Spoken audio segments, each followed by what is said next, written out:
Good evening, delegates and all the participants. Thank you for joining. Today, we are back with our series, The Icons in Conversation with Dr. Ritu. So, this is Sahiti on behalf of Shield Connect, welcoming you all for today's webinar on orgasm. Is it a lottery bonus or a gift? So, let me introduce Dr. Ritu Santwani, ma'am. Ma'am has done MBBS, MD, FICOG, FIOG, AMRCOG.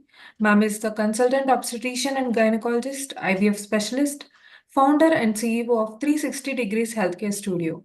Ma'am is the infertility specialist. Ma'am is also a part of NUHS Singapore and also co-founder of MAAM, board member of SWWC.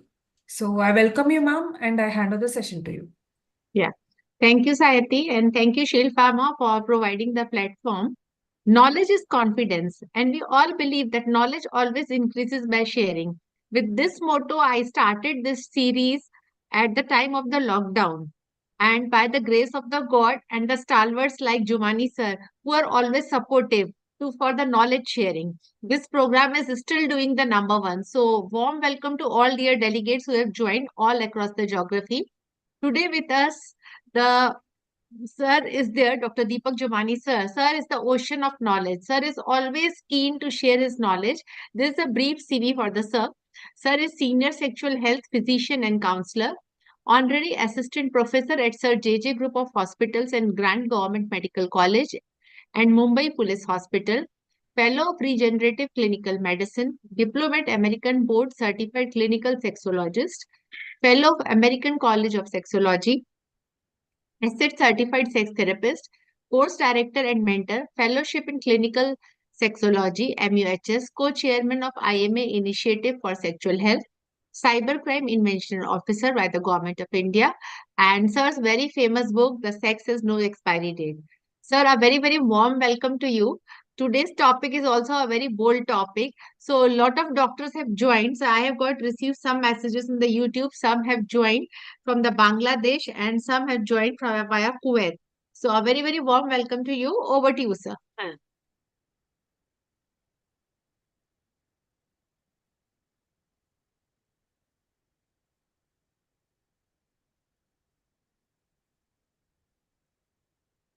Are my slides visible? Am I Yes, audible? yes. Okay, Yes, fine. yes, yes, sir. I feel and I have no words to express my wholehearted thanks to Ritu ma'am for Mm. being so proactive in arranging so interesting informational subjects to the whole world.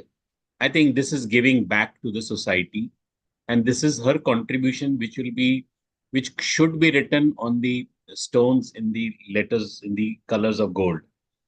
Sir, My thank you so much subject, for you. my subject today is a little interesting, definitely more, subjective. It's on orgasm. Is it a lottery, bonus, or a gift? Now, all these three things are expected by all.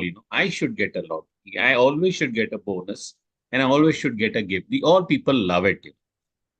And especially sexual orgasms or arousals are very complex biological phenomena which affect our body right from skin to the brain. And it does differ in both males and females, definitely. But there are a lot of physiological intricacies in these functions. Definitely, a lot of psychological impact is there if you do not have these orgasms, because everybody wants it, and because they're awesome. And this is the most powerful feeling of the whole act, and which is normal and natural and a gift by God to us. When we studied about orgasms, in our clinics, when we have patients, women don't talk about it. Women don't talk about orgasms. They some don't know only what is orgasms, and some don't feel while having intercourse, and they feel that it's only the sexual intercourse which gives them orgasms, which we'll debunk a little later in my talk. And the hard truth about orgasm is that it is purely subjective. It is, individual. Individuals should know what it is, and they should realize, they should feel it and enjoy it. And that's what is my talk all about. I will also be making you all clitorate, because clitoris is the main pleasure factory of a human, which is the whole sole purpose is to give pleasure. And God has given us such a wonderful organ in a human, that this has got the maximum number of nerve fibers. There are more than 8,000 nerve fibers with it. Now nerves carry sensations of all type of sensations. So that's the pleasure factory which we all have. And the power to give pleasure is the greatest power which we human have. And that's the greatest triumph. So to begin with pranams to God and thanks to my teachers, Dr. O.P. Kapoor, Prakash Kothari, and Shashank Joshi, I beseech them to bless me always. I have no conflict of interest. A woman always wishes that somebody should love her for her whole life. No girl wishes that I should have a temporary love for 5 minutes or 10 minutes or one day or 1 week. And woman is the best masterpiece of God. She is the best phenomenon across the universe. Amongst all the mammals, what we see today, women is the best. Feminism needs to be admired. We are all born out of it. The pleasure which we seek today, the eyes with which we see today, the skin with which we feel, the smell, all the special senses which we have, including having sex, is all because of the gift given by God through a woman. So feminism needs to be admired, adored, and respected. 62% of women admitted that they are not satisfied with their sex lives. So, because many don't want to understand what they consider, they've been put into their head that sex is bad, is sin, it's dirty, this, that, don't talk about it. It's only to be done with the husband, or once you get married. All bullshit things have been taught right from the childhood, and these are deeply engraved in the minds of every lady. So they don't talk about it. They are all tight-lipped. But sex, orgasm is all about pleasure. It's just about pleasure.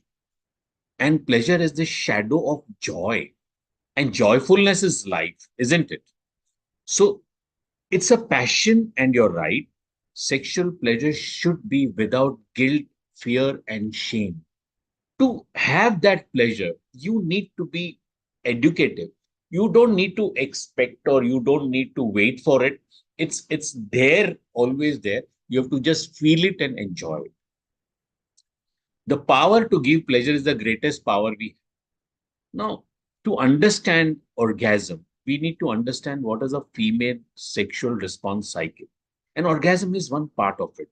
When a woman gets into a sexual intercourse, she gets excited. Look at the blue graph. There's a plateau. Then she has multiple lubrications and orgasms, and there is resolution. This is one type of a woman which she has. But every woman at any different time of having sex can have varieties of responses. Now, this is the normal one, which I just said. There can be a excitement, and she may not have any orgasm, and she may resolve also. The third thing, she may have excitement and little plateau, maybe one orgasm, and that's all. So in a single woman at one given point of time, the orgasms may not be same as what she had in the past or what she's going to have next. So it's all, depends upon the situation, depends upon the triggers, and depends upon her acceptability of the whole thing. So what is orgasm? Orgasm is a Greek word, means orgasmos or excitement. Sexual climax is a sudden discharge of accumulated sexual excitement during the sexual response cycle. What it happens, it results in rhythmic involuntary, it's not voluntary, it automatically happens. There are muscular contractions in the pelvic region, and that gives you the pleasures. It's a process of physiological release of sexual tension associated with the rhythmic contractions of the perineal and reproductive organ structures with cardiovascular and respiratory changes. What are the changes? Everything rises. The heart rate, the respiratory rate, the blood pressure all rise. There are various names given. We call it Unmad, Kamonmad, Sukoon, Mazo Ayo, In Arabic, it is said Hizat al-Jime, orgasmos, so many Kamot Tirek, Sambhog Nishpati, Kamotjana, Ugra Utejana, Charmos. It's Akhanda Anand or Param Anand in any act of sex, or any time when you get it, it is the Akhand and the best pleasure which a human can experience. Cannot be bought, cannot be sold. It is just have to be felt. In these jokes aside, there is an official day for climaxing, which is celebrated in Australia, US, Canada, and is a branch of International Female Orgasm Day celebrated on 8th August. But the aim is to spread awareness, break the taboo still prevalent in society, and destigmatize sexual pleasure. Orgasm is a feeling. It's nothing like you see, oh, you got a rash on your body, or something different, your hand started moving different. It's not a physicality. It's in the mind, and it's not in the clitoris. The gateway is through clitoris. Clitoris is just like a pinna of the ear or a nose or an organ. But it's a gateway through that. One can feel orgasmic even with non-sexual things. How does one know she has an orgasm? So if she says she felt release of some sexual tension and had a feel good feeling with highest quench mentally, there can be other signs which can include they felt a release, vaginal and other muscles pulsated or spasmed. They can examine that by putting a finger in their vagina. They feel happy, relaxed, and satisfied. They feel sleepy. Everyone is different, and you are the expert of your own orgasms. It's your own body, how it is reacting, how you feel it, how you accept it, how you receive it. That's important. There are certain hormones which are involved, are oxytocin, estrogen, unclear neurotransmitters are also there, alpha adrenergic antagonism, 5-HT2 receptors, etc. When a woman doesn't get an orgasm, what are the causes of it? There could be some relationship issues. There has been some past sexual abuse, certain chronic diseases like multiple sclerosis, hypertension, peripheral vascular disease, habits like smoking, non-communicable diseases like diabetes, renal failure, urinary incontinence, psychotropic medications which are there, and certain pelvic disorders, post-surgery, irradiation, and trauma. So these are the causes where women cannot get orgasms. And these are all organic causes, medical causes, which today can be corrected. Both men and women can reach or get orgasms. 95% of all men get orgasms. And compared to that, only 65% women get orgasms when they are having sexual intercourse. A male orgasm is thought to be more sudden and explosive, while a female orgasm is more prolonged and less violent. It's something like when you open a champagne bottle, how it's put, that's a male orgasm. And a woman's orgasm is put up, water for boiling or milk for boiling in a pot, and how much time it takes, it's about that. So that's the difference between male and a female orgasms. Both experienced by males and females are controlled by autonomic nervous system. They're usually associated with involuntary actions, including muscle spasms in multiple areas of the body. They give you euphoric sensations and frequently body movements and vocal. See, these are all amazing things which happen, which you can't do it when you're sitting in your chamber or talking to somebody or anything. These are the things which happen involuntarily. Okay. And the period after when you have these orgasms are known as a resolution phase, is a typically relaxing experience attributed to the release of neurohormones, oxytocin, prolactin, as well as endorphin, also called as endogenous morphine. See, this is the feeling when you get a lottery. Oh, I'm rich. Get a bonus. Oh, I'm happy. So this sort of feeling is always there. And the men take very short time, less than 6 minutes. Women, when they masturbate, take 8 minutes because they are alone, they are not inhibited, they are not exposed, or they are not being judgmental upon. So they take a very short time. But when they have sex, it's almost double the time they require to get an orgasm. Is penovaginal sex a route of orgasms? Ian Kerner stated, it's a myth that using the penis is the main way to pleasure a woman. Wrong. He cites research concluding that women reach orgasm in about 25% of the time with sexual intercourse compared with 81% of the time during oral sex. This has been proven beyond doubt. There are types of orgasms: stimulation of the clitoris, vaginal orgasms, which are there by stimulation of the G spot, indirect stimulation of the clitoris, or something else entirely. These are both debatable topics, whether it is vaginal or clitoris. I feel it's mainly clitoris. That's very important. Exercise, particularly weight training, cardio, abdominal focus. Even in sleep, one can get dreams and get orgasms. And there are stimulation of the nipples, anus, and other sensitive erotic zones in the body.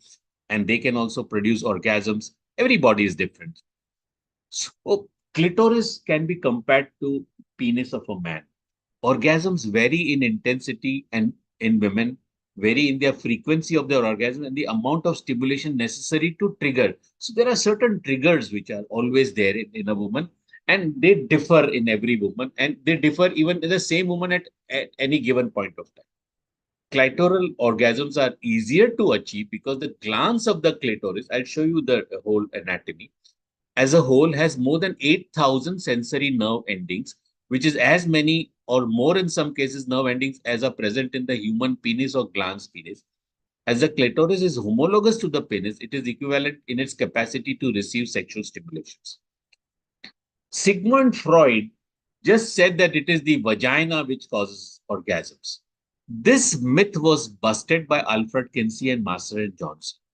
Kinsey found out that most of the women he surveyed could not have vaginal orgasms. He criticized Freud and other theorists for projecting male constructs of sexuality onto women and viewed the clitoris as the main center of sexual response and the vagina as a relatively unimportant for sexual satisfaction, relaying that few women inserted fingers or objects into their vagina when they masturbated. He concluded that satisfaction from penile penetration is mainly psychological or perhaps the result of a referred sensation.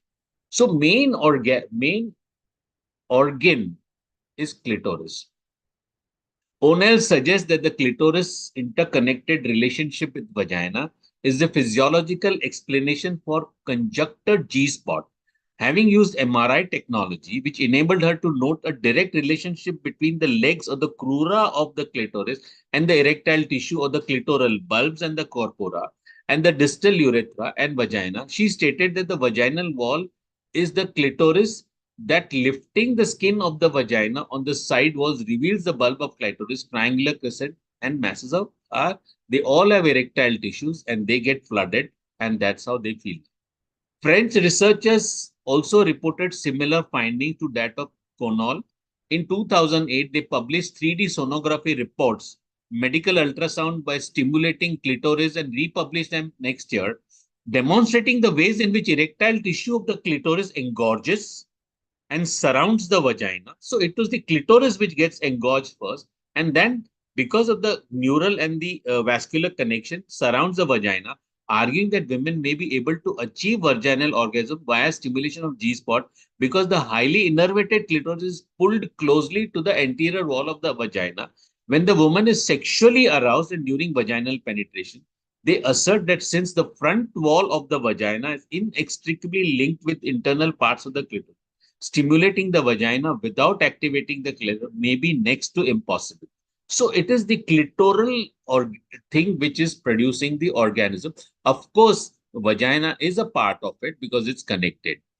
Then there is something called as extended orgasm, the big O, or an extended sexual response, the ESR. Chances are somewhere in sexual history we may have experienced intense orgasm. See, extended orgasm doesn't mean multiple orgasm. It means only the orgasm lasted for a very long time. It should not be confused with multiple. ESR is defined as being able to attain long-lasting and prolonged or multiple or sustained orgasm or status like status epilepticus. It has to be status orgasmus that lasted longer and more intense than the classical orgasm patterns defined in the literature. There are 6 neural pathways which are responsible. These 6 pathway orgasmic reflex arc system work throughout for the development of female organ. The nerves involved are pudendal nerve, pelvic nerve, hypogastric nerve, intercostal nerve, vagus nerve. They're the main nervous network system. And there are two oxytocin pathway system which make you feel good. And this is an hormone separately. During expanded orgasms or extended sexual response organ, more than one orgasmic reflex arc pathway activated and triggered in expanded, while many others contribute to the formation of an extended orgasm or extended sexual response. So here is what we understand, that there are six nerves and oxytocin. So these can act in a multiple ways and simultaneously and give you extended orgasm or extended sexual response. There's something called as involuntary, because we are not expecting, but you get. Medical research shows that genital reflex is also regulated by spinal cord and not necessarily under conscious control. Involuntary orgasm may occur as a result of, see, when a woman is being raped, okay, so there also there is a stimulation in the vagina and the clitoris, but due to the shame, they get internalized and they have blaming attitudes. So these also can cause orgasms. The incidence of those who experience unsolicited sexual contact, which means they do not want this with love or affection, and experiences orgasm, but it's very low. In rape, there is orgasm, but the incidence is very low. Though possibly underreported due to shame or embarrassment of the victim, such orgasms may happen to either of the sex. An unwanted orgasm may arise from persistent genital arousal disorders. In consensual BDSM play, forced orgasm may be practiced to exercise orgasmic control. But the sad thing, which is studied by Durex, 70% of India don't orgasm every time during sex. See, so what is happening? They may be having sex once or twice in a week or thrice in a week, and 70% of the women don't get orgasms every time. So it's a rare thing, sort of a rare.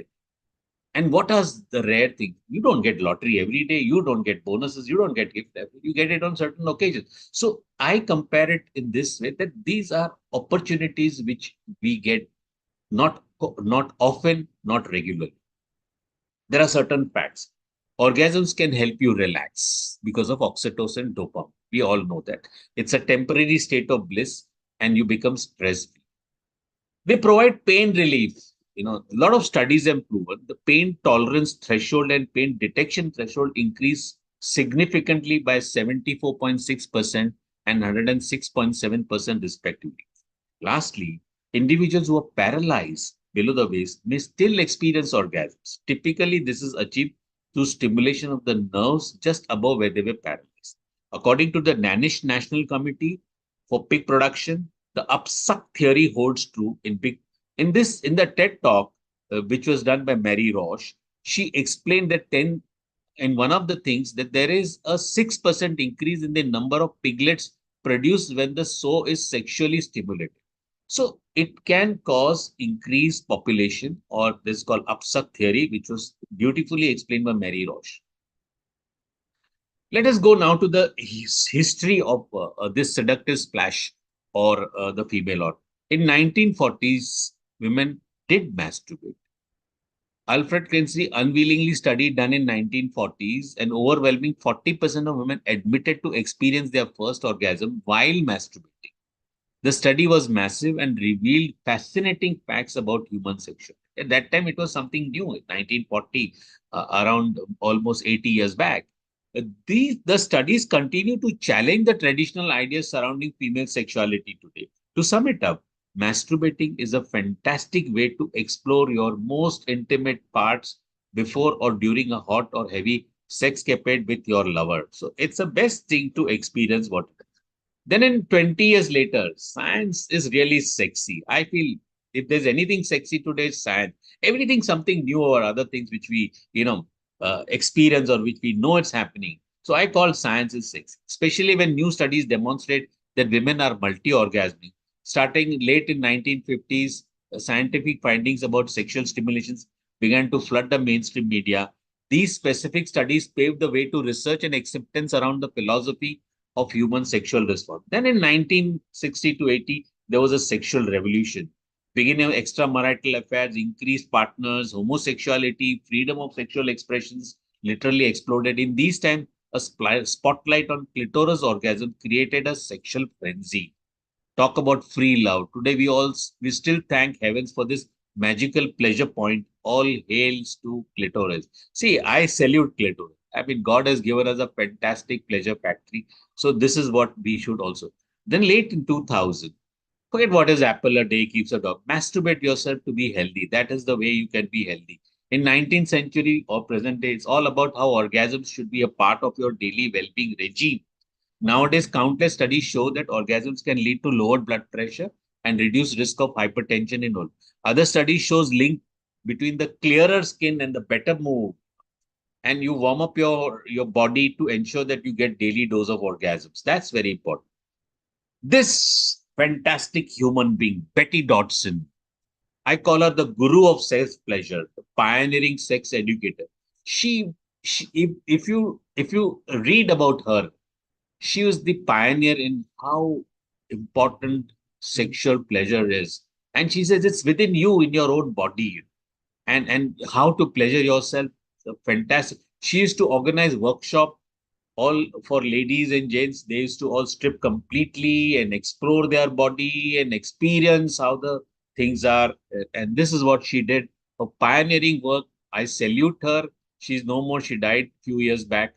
So what she did, Betty Dodson, the godmother of orgasms, has some of the best tips and advices she gives. She speaks about the experience through the lens, what it feels like, not just the mechanics of what it happens. She says clitoral orgasms result from stimulation of pudendal pathway, while orgasms that result from G-spot, vaginal or rectal stimulations often involve pelvic nerves. Stimulating the pelvic nerve via the rectum can also lead to pleasure in some surprising way. From healing migraines and relieving stress to soothing pain, boosting your immune system and giving your body an effective workout, orgasms really are a cure for all. So when you have migraines, migraine is no cause, no cure. It comes on its own, it goes on its genetics, so many things, and it's a disturbing thing. So it if you can cure your migraine, it's orgasms. As for her, now what she herself described it, she never stopped enjoying. As she told the cut back in 2011, she was 83 at that time. Last month, I had a knockout orgasm. I went, wow, girl, you still got it. That's what the people told her. At 83. So it's not that it's only for young or middle age. You can get it. You can get it at any age. Dodson believed one of the woman's most important sexual relationship is the one she has it with herself. The most consistent sex will be the love affair you have with yourself. Love yourself. You are unique. You are sexual human being. You may be fat, thin, black, white, whatever, short, tall, but you are a sexual human being. And she said, masturbation will get you through childhood. You don't need anybody. Puberty, romance, marriage, and even divorce. And it will see you through your old age also. So that's the best thing what she explained. Better orgasms make a better world. Betty had it all. She popularized the clitoris and clitoral orgasms and gave clitoris a celebrity status. Amongst your body, there are certain organs which you call it, maybe your heart, your brain, your eyes, but she called clitoris as a celebrity. Instinct told me, she said, that sexual mobility was the same as social mobility. Men had it and women didn't have it. Men were all okay, dominant sex, so they did it. One should know what happens in what is exactly a clitoris. It's exactly like a penis. So it has got a glans penis, it has got a corpora cavernosa, it's got crura, it's got a bulb of vestibule, and this is the so the clitoris is at the center of female orgasmic universe. It has about 8,000 nerve fibers, more than anywhere else in the body. So this is a pleasure factory. And knowing about it will make you clitorate, or you know that clitoris is something very important. When you look at the sexual intercourse, which you call it called, male penis enters the vagina. We all know about it. The sperms going in. So the pattern of certain events which occurs are in 4 phases according to masters. It's excitement, plateau, orgasms, and death. We should know about these things because orgasm comes after a plateau, after a certain excitation and arousal. So it's the desire due to various neurotransmitters. You get excited, which leads to plateau. At that time, everything remains the same and it keeps on increasing. the length of the vagina, etc. And during orgasm, the outer one-third of vagina is congested. There is tightening. There is elevator slit contraction, other physical changes I've already told you, and then there's a resolution. So it is the excitement and arousal phase which releases all the sexual tension through enlargement of clitoris, perivaginal arterial dilation, expansion of inner two-thirds of the vagina, and is all initiated through the parasympathetic nervous system. This is an intimacy base. I will not go into the detail. When you look at the sexual intercourse, it's just a simple biology. And men equate sexual satisfaction with having orgasm, which is wrong. Women also report some importance or emotional side. But it is not just that only sex can give you orgasms, or orgasms is a must for it. When you look at the excitement phase, what actually happens, there is muscle tension which increase, heart rate, skin becomes flushed, nipples become erect, blood flow in the genitalia increase, vaginal lubrication begins, women's breast becomes fuller and the walls begin to swell. Man's testicles swell, scrotum tightens, and he begins secreting a lubricating fluid. And during a plateau phase, the changes begin in the first phase are more intensified. Everything happens, but it is at a little higher level. And then when the orgasm is there is a climax of the response. It's the shortest of the phases. It's about few seconds. It's about few seconds. You know, involuntary muscle contraction begin. All the blood pressure, heart rate, breathing becomes muscles in the feet spasm. There is sudden forceful release of sex. In women, the muscles of the vagina, pubocox, all the muscles contract and undergo rhythmic contraction. You feel that stutter, you feel that stutter in you. In men, rhythmic contractions, the muscles at the base of the penis result in ejaculation of the semen. A rash or a sex flush may appear over the entire body. And the final resolution phase, everything tries to come back to normal. Women are capable of a rapid return to orgasms phase with further stimulation, but men don't. Men take a little more time because once he has ejaculated, the sperms are almost empty in the testicles to form. It takes a little time. So there is in this phase, it's nothing but the extension of the plateau phase. And I've explained all these things, whatever happens to her.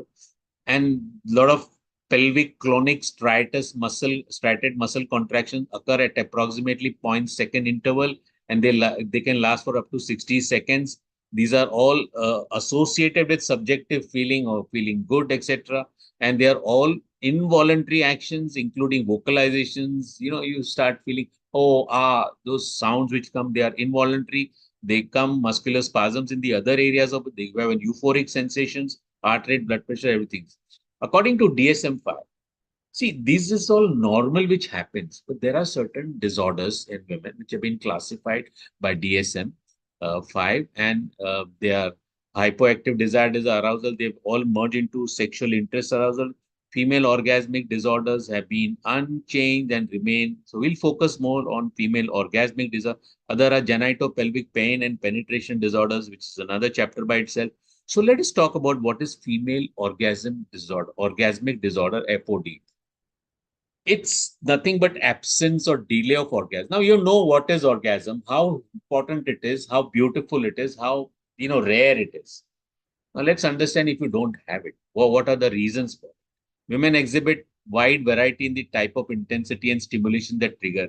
Hence, the diagnosis of it should be subjective. It's the clinician's judgment which is very important to understand whether the woman is capable of getting an orgasm, depending upon her age and upon her experience and whether she's getting adequate stimulation or no, or whatever it is. So, what are the causes? It could be psychological cause or a physiological, but it can never be purely psychological. It has to be something going wrong. Generalized female orgasmic disorders happen with different partners in many different settings. Situational FOD happens with specific partners under particular settings. Physiological causes include damage to the blood vessels in the pelvic region, spinal cord injury, damage to pelvic nerves, side effects of certain medicines like antipsychotics, antidepressants, narcotics, or during genital mutilation, the clitoris has been removed. Psychological causes are immense. Some women have been abused because of rape, incest, or traumatic experience, emotional abuse, fear of becoming pregnant, fear of rejection by the partner, fear of loss of control during self-image, body image issues, life status like financial losses, divorce, loss of job, guilt, etc., religious and cultural beliefs, and some psychiatric illness, mainly depressions. Treatment of these are psychotherapy, couple therapy, pharmacotherapy, which includes sildenafil, DHEA, testosterone, glibanserin, bremelanotide.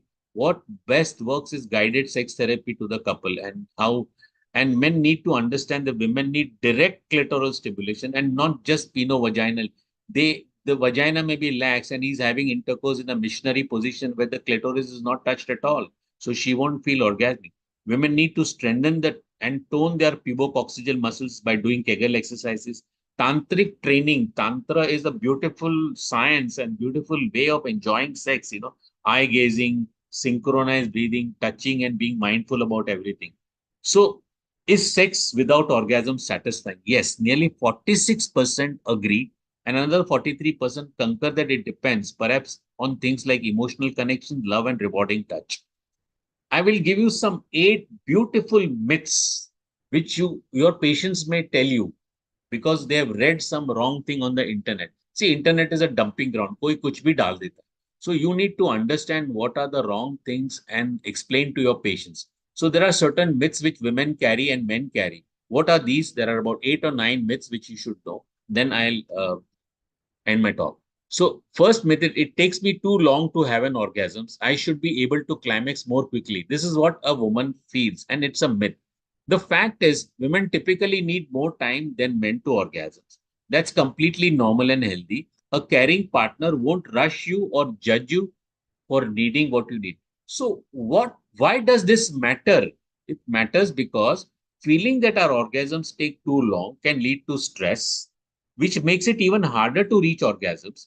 The pressure we put on ourselves to hurry up can also lead to faking of orgasms. Making your partner feel, oh, she was good and she was happy and all that. So this is the first. Second myth is everyone should want sex and orgasms, and everyone does. So we all have different sex drives and want different amounts of sex and all. A lot of us are asexual at some point in our lives or permanently. Whatever amounts of sex we can't want can be normal and healthy. So this is what it is. How does it matter? People who don't want sex can be unfairly labeled as dysfunctional and pressured into sex and or treatment. You see, so this is a myth. The third myth is orgasms are the be all and end all of sex. Unless we have an orgasms or multiple, we have failed ourselves and our partners.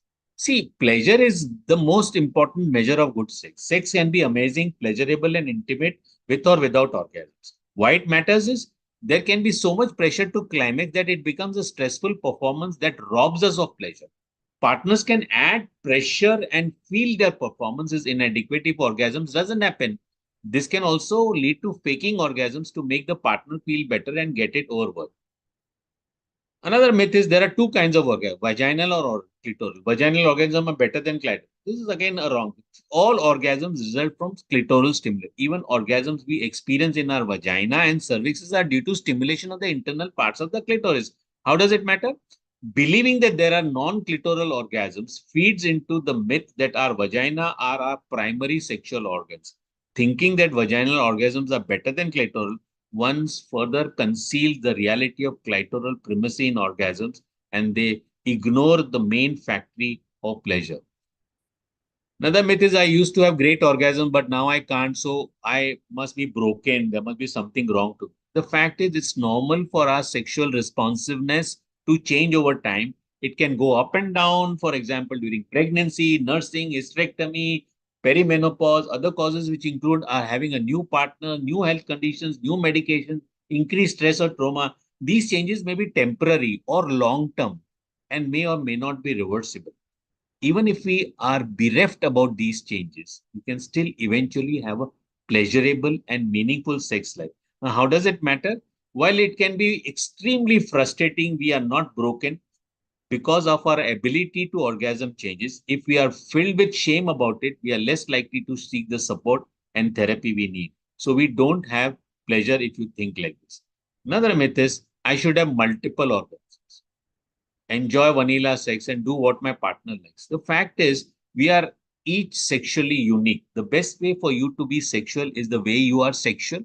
It can be wonderful to expand your repertories and learn new pleasures if we choose to. But there's no should when it comes to our desires, our timing, our preferences, our feelings, our fantasies, our needs, or our orgasm. How does it matter? Self confidence helps us ask for what we need and enjoy what we are doing. Self confidence feeds good communications, which feeds pleasure in a sexy cycle, leading to a greater enjoyment, intimacy, and yes, even orgasms. Having sex is shameful. I shouldn't be doing it. I probably deserve to be punished for having sex, so I won't claim my orgasms. We all get to pursue the sex and orgasms we want without shame or apology. Inside or outside of marriage, gay, straight, or bi, solo or partner, we can work to reject our sexist conditioning and learn to cherish and enjoy our sexual selves, including our own subjective. We don't have to pay GST. We are not doing any crime by getting orgasms. We are not doing any sin. We are not hurting anybody. It's our own pleasure, and that is our right. If you've taken birth to have sex, is your right. Why does it matter? When we are ashamed of our own sexuality, we are less likely to assert our needs in bed, which leads to fewer orgasms. If we think sex is shameful, we are also more likely to be homophobic and to disparage other women we perceive as sexual. Last, penis in vagina intercourse is a real sex. Everything about it is foreplay, which is leading up to the real sex. If intercourse hasn't happened, then we haven't had real sex. This is again nonsense. Anything that gives us pleasure, sexual pleasure, is real sex. Okay, agreed. There's something inherently better or more real about one kind of stimulation. We may be completely satisfied with oral sex, fingering, solo sex, or something else. In fact, we are seeking orgasms. We are least likely to find them through penis and vagina. We don't have to seek it. We don't have to expect it. We have to just go for it and experience it. It's not that, okay, now I have had, thrusting for 10 minutes. I should feel all. No, no, no. It is going to come on its own. It's involuntary. You have to just don't think about it. Thinking about it can delay the orgasm or may not have orgasm. Relegating most forms of sexual pleasure to second-class status as foreplay is greatly limits your sexual imagination. If we reject this mislabeling, we can enjoy all sexual pleasure and orgasms as equal, real, and valid. Last myth, women should orgasm from penis and this is again wrong. Fewer than 20% of women reliably climax during the too many women, girls, gender expansive people feel broken. And so remember, penetration is optional, not obligatory, because if you don't do that, understanding that your sexual desires and responses are normal and valid can help us feel less anxious and frustrated. It can also empower us to ask for and enjoy better.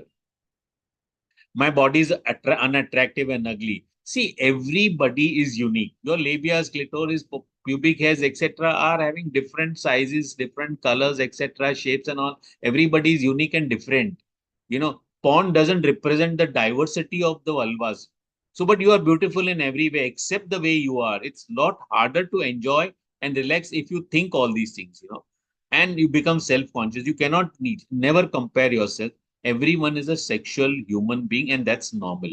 My genitalia are ugly. This is all again the same thing. So, whose orgasmic challenge? In this beautiful survey, which had 40 anorgasmic women, they did not orgasm. So, they attributed it to unskilled partners. The partners were not able to trigger their stimulations. They felt guilty about sex, being too inhibited, previous sexual trauma, and lack of information about human sex. And only 3 men were anorgasm in the whole survey. So, why women fake orgasms? To pleasure the partner, to get desired relationship and favors. Issues of surrender, trust yet not resolved, so they fake it. And if the partner is unskilled, okay. So, is orgasm a lottery, bonus, or a gift?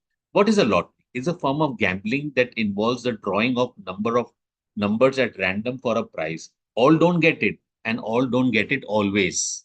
Correct? So that's lottery. What is orgasm? Orgasm doesn't happen at all. To all. Orgasm don't happen to all always. So when you get it, it's a lottery, isn't it? So is it a bonus? What is bonus is a reward that can be given as an incentive to encourage certain behavior or to reward good. Why do you give a bonus to your employee? So that he works better, he feels good. Okay. But So is orgasm a bonus? Yes, orgasms can be a reward of good sexual intercourse and can be as reward or incentive too, but cannot happen always. So that's what is important. Is it a gift? Gift is something given voluntarily without payment in return as to show favor towards someone, honor an occasion, or make a gesture of thanks. It's an act of giving, something bestowed or acquired without any particular effort by the recipient or without it. Nobody tells me, oh, you give me a gift, you come for my wedding. You give me a, no, you come for my birthday. It's not, but it's an act of giving. So orgasms can be gifted as a token of intense love, true love, act of true giving, and without expectation. So it's lottery, bonus, or a gift. Fantastic. So what is a happy sexual? Although portrayals of orgasms are there in media, our partners' expectations of our orgasms and our interest in experiencing can make us feel like we need to have an orgasm every time we have sex. A happy sex life doesn't necessarily mean having a mind-blowing orgasm during every sexual experience. Many people report that not all orgasms are the same, which makes sense. Our minds and bodies change from day to day due to mood, health, stress levels, etc. And so it's unrealistic to expect any type of stimulation to elicit the same experience every time. Orgasm is just one of many important elements of sexual satisfaction. This is what a good laugh, a long sleep, and an exhilarating orgasms are the solutions to most of the life's challenges. Which may your orgasm be long and your hangover be short. I feel life is very short, so orgasms shouldn't be so short. This is my book. My last slide. Female orgasmic dysfunctions are highly prevalent and undertreated across the globe. By addressing the physical, psychological, and couple factors, physicians can play a major role in helping their female patients enjoy improved sexual functions, increased self-esteem. Sensitivity of the physician in approaching the problem is important. Men's rational approach and accepting feminism with adoration, along with relevant treatment to these women who do not have orgasm, will go a long way in improving their sex lives. Aging is inevitable. Sex has no expiry date. Clitoris is a pleasure or an orgasm factory. It's free. It's available to all. Orgasms are lottery, bonus, and gifts of life. So let's feel and enjoy orgasm. That's what is the buzzword today. And thank you all for your love. I'll be happy to answer any questions you all have. Thank you, thank you, thank you so much, sir. You make topics so interesting. Sir, I got a comment from Dr. Bashir. He has joined from Somalia. He is writing, nice to see the once again the Professor Jumani on the platform. Thank you for the excellent lecture. And one more comment I received on YouTube. That is from Dr. Sheikh from Bangladesh, Dhaka. He has joined. He's writing, Ritu ma'am, request to you call Dr. Jumani sir frequently on this program. Thank you. Thank you, sir. So there are no questions, only lot of appreciations we are getting. Thank you. Thank you so much, sir. Okay. I know your schedule is very busy, even though you have taken out the time. Thank you so much, sir. Thank you. Thank you. I once enjoyed delivering my talk. Hope it was informative. And Yes, it was sir. very important for us to understand that orgasms are the sexual energies or the flow of feel-good things which we all have it in our body and we all can experience it, and we should do that because this is the greatest richness a man or a woman can have, is feeling orgasm. You may have crores of rupees, but you may not be happy. Once you get an orgasm, you are. Thank you. Thank you. Thank you so much, sir. Thank you once again. Hope to see you soon again on my platform. Thank you. Thank you so much, sir. Thank you very much, Neetu. Thank you, everybody. Yeah. Thank you, Sayati. And thank you, Shield Pharma, for providing the platform. So, friends, our next session will be on 13th of the February.